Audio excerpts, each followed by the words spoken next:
This video is sponsored by MacPro. Hi guys, so it's just been over a year since I began using the M1 Mac Mini, and in this video I'll be giving you my thoughts on the overall experience. So let's get started.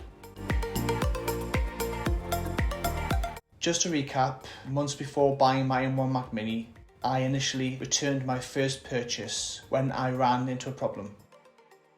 I was unable to migrate my data from my then Intel Mac through my time capsule.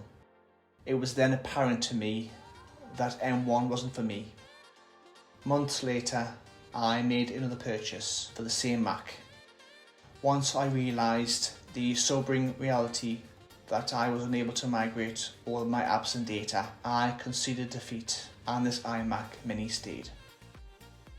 I wake up every morning and turn it on to do some web surfing, compose emails and do some light Photoshop work without a hitch. Having said that, there are a couple of things that hinder my experience of M1. The RAM and storage. Regrets began to surface when I received limited storage and memory usage warnings, mostly when video editing.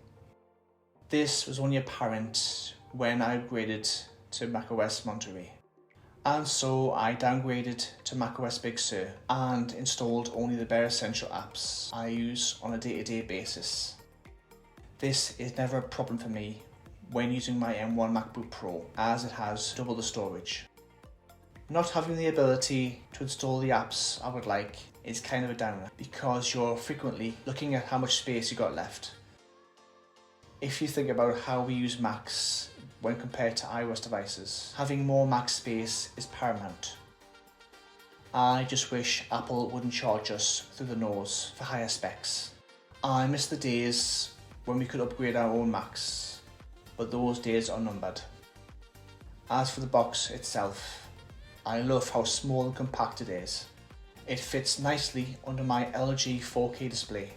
I am somewhat of a neat freak, so having all these messy cables clearly visible behind my desk is somewhat disheartening, but I try not to think about it.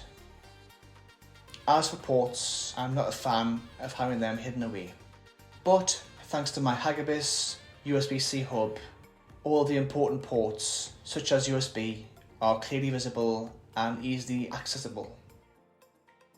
macOS itself is pretty easy to use.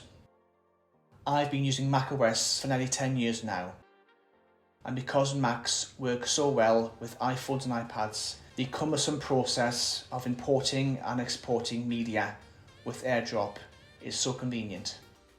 Other features such as handoff and universal clipboard are the many reasons why jumping ship to another platform would be perplexing. What I also love about M1 is that I can download iPhone and iPad apps directly to my Mac through the Mac App Store. I found it very helpful when I was a developer, as I could test my own apps on Mac.